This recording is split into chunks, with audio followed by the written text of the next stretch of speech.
Welcome to the deep dive. Great to be here. Today we're looking at something really quite remarkable. It's the story of Santeri. You might know him as the young man in China blogger. Right. And specifically, his experiences around the Great Sichuan Earthquake back in 2008. His blog gives us this incredible window, doesn't it? It really does. Not just the immediate event, but crucially, what came after. Mm. So let's set the scene. It's May 12th, 2008. A massive earthquake, magnitude 7.9, maybe even 8.0, just devastates Sichuan province. Yeah, it's Santeri. He's actually there, but not as a resident, not yet. He's on a business trip in Chengdu. Yeah, imagine that. He's in an office, probably just a normal workday, and then, bam, the ground starts shaking violently. For 2 whole minutes. Can you even picture that? Yeah. 2 minutes of intense, terrifying shaking. Instinct just takes over, right? He dives under a desk, just hoping the building holds up around him. Absolutely. The blog entries from right after, they really convey that shock, that raw fear and uncertainty. And then, the immediate aftermath. Okay, he survived the quake itself, but his hotel, not safe to return to. Right. So suddenly he's stranded, in a way. Getting out of Chengdu was, well, it wasn't straightforward. No, it took days. His employer at the time, Nokia, actually had to step in. They managed to arrange a taxi. Yeah, taxi. Yeah, a taxi evacuation, basically, all the way to Chongqing, which took several days itself. That's quite a journey under those circumstances. Definitely. From Chongqing, he flew to Shanghai, and then finally back home to Finland.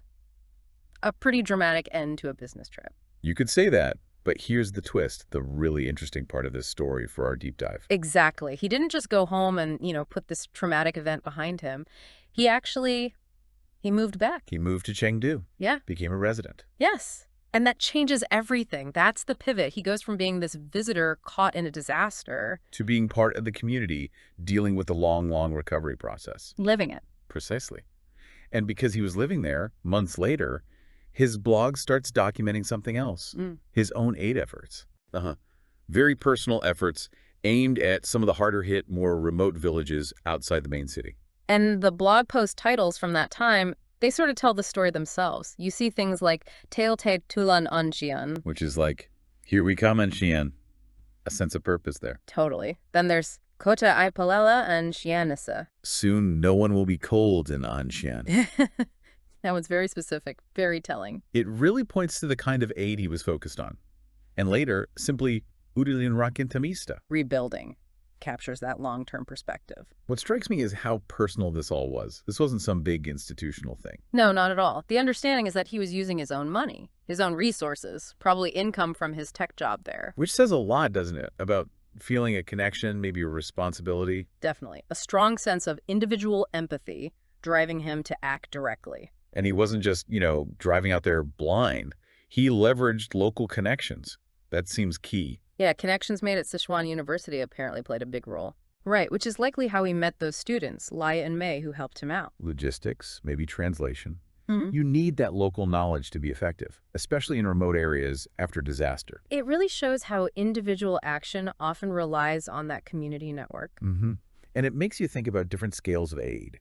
You have the huge NGOs, the government response, essential for the big picture. But then you have someone like Santeri, boots on the ground, focused, able to perhaps see and respond to very specific needs in places that might get overlooked initially. Exactly. That blog title, Soon No One Will Be Cold. Yeah. It just brings that focus right home. You can almost feel the impact of getting warm blankets to people who've lost everything. Absolutely. And it wasn't just blankets, though. That was clearly important. He talks about bringing other needed products. Which, you can imagine, cooking oil, rice, basic clothing, things people desperately needed to just survive day to day after losing their homes, their livelihoods. It's that fundamental level of support, helping people get back on their feet, starting with the absolute basics. And there's that other detail that comes through in the blog, the small gifts for kids. Oh, yeah, that's quite touching. Candies, some toys, school supplies.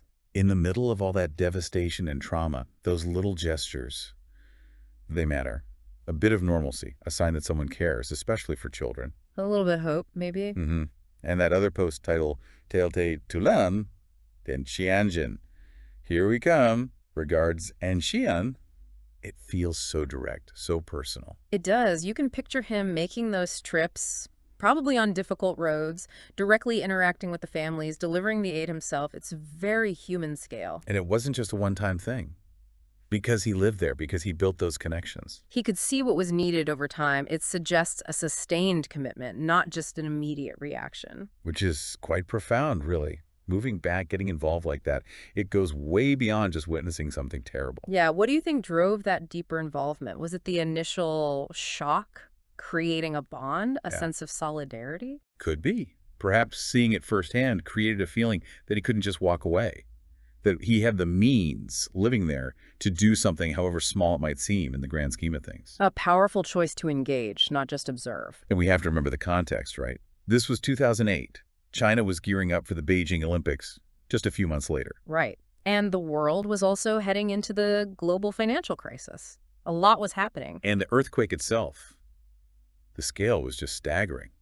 Officially, something like 87,600 people dead or missing. Millions homeless. 4.8 million, I think. The economic damage was astronomical, over 100 billion US dollars. So Santeri's efforts, focused on specific villages, were happening against this backdrop of immense, almost overwhelming tragedy and global events. It really frames his actions as this very specific, very human response within his own new community. And that later post, Udalin Recontamista rebuilding, having been involved from those early aid trips. He would have seen firsthand just how long and difficult that process is, not just rebuilding houses, but lives, communities. Exactly. He'd have had this grounded, intimate view of the challenges, the resilience, the sheer hard work involved over months and years. So looking at these specific posts, understanding he lived there, funded it himself, worked with locals, it gives us such a richer picture than just reading about the earthquake stats. It really does. It highlights the impact of that sustained